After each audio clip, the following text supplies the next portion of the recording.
Hello， 大家好，我是嘉安，欢迎来到今天的科普分享。我们今天要彻底把你过去对休息还有恢复体力的观念全部打掉重练。我们将从打破睡眠迷思聊到超强的心灵排毒法，最后还会带到最新的健身回复观念。准备好让大脑升级了吗？我们直接切入正题。首先第一件事，我想问问荧幕前的你，是不是也跟我以前一模一样，对每天晚上一定要睡满8小时这件事有着一种莫名的强迫症？如果哪天晚上不小心只睡了6个小时，隔天早上醒来是不是超有罪恶感，甚至会不断给自己疯狂洗脑说完了，我今天一定会超累，我根本没睡饱。但是你知道吗？当我发现这个大家深信不疑的普遍说法其实是个巨大迷思的时候，我真的是受到了极大的冲击。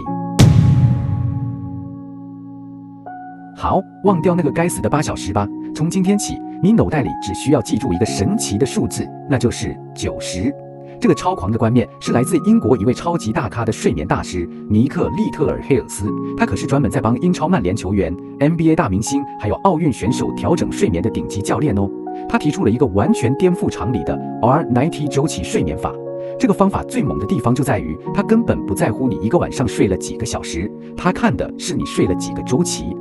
真正有趣的地方来了，我们人类的睡眠呢，其实根本不是一条平平的直线哦。它是会像波浪一样，从浅眠进入深层睡眠，再到快速动眼期，这样走完一整个完整的过程，刚刚好，大约就是90分钟。如果你在这90分钟的周期结束时，也就是浅眠期的时候醒来，哇，你会觉得精神超级100倍。但相反的，如果你超睡，刚好在睡得最沉的深层睡眠被闹钟硬生生吵醒，那你今天绝对会像个丧尸一样，一整天昏昏沉沉。这也就是为什么有时候我们明明睡了超久，起床还是觉得累到爆的真正原因哦。所以啦，重点来了，我们到底该怎么把这招用在自己身上？其实超级简单，只要3个步骤。第一步，先设定一个绝对打死不退的起床时间，对，连周末也一样不能变。第二步，用你这个起床时间当做基准，以90分钟为一个单位开始往回推算。第三步，找出你最完美的入睡时间。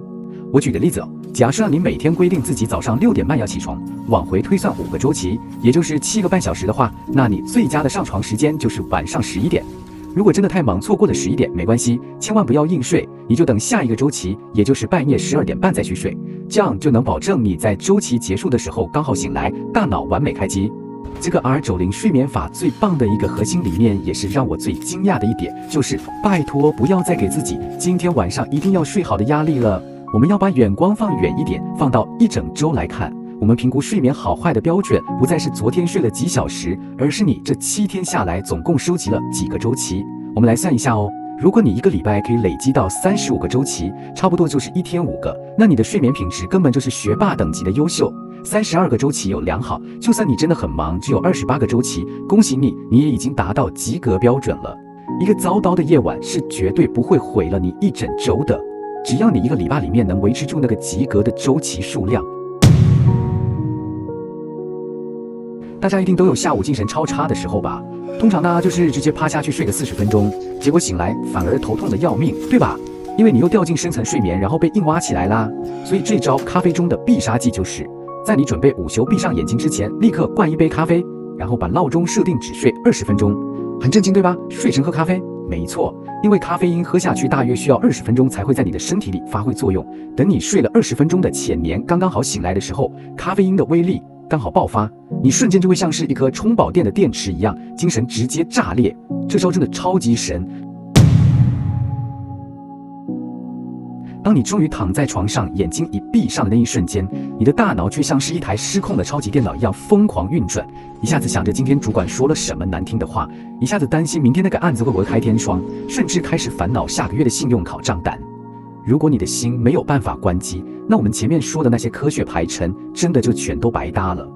有一位73岁的老先生，他真的饱受了一辈子的失眠折磨，好几十年来哦，他每天晚上脑子里都在担心小孩，烦恼家里的经济，结果就是越想越睡不着，只能疯狂依赖安眠药。但吃药根本治标不治本啊，反而让他白天脾气超暴躁，身体也越来越糟。直到有一天，他学会了一个超级简单的睡前5分钟祷告心灵排毒法。所以这黄金的5分钟到底都在干嘛？其实就是3个超级简单但威力惊人的步骤。第一，表达感恩，去回想今天发生的任何一件好事，哪怕只是今天中午的便当很好吃，这能强迫你的大脑把注意力从负面转移到正面。第二，承认过失并原谅别人，把你心里对别人的不满，或者是对自己今天表现不好的自责，通通在这一刻放手。第三，也是最重要的一步，交托。不管你有什么信仰，就把明天那些沉重的负担，那些还没发生的未知恐惧，全部交给一个更高的力量去烦恼。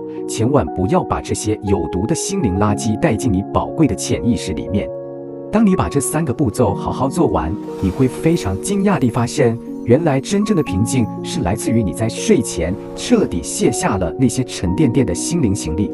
这位73岁的老先生在每天练习这个方法几个月之后，还不止失眠不用吃药就好了，他的脾气竟然也变好了，跟家人的关系越来越融洽，甚至连身体都奇迹似地健康了起来。这真的告诉我们一件事，与其在深夜里焦虑翻滚，不如用感恩和宽恕来替代。当你的心真的获得了平静跟休息，你的身体自然而然就会进入那种最深层的恢复状态。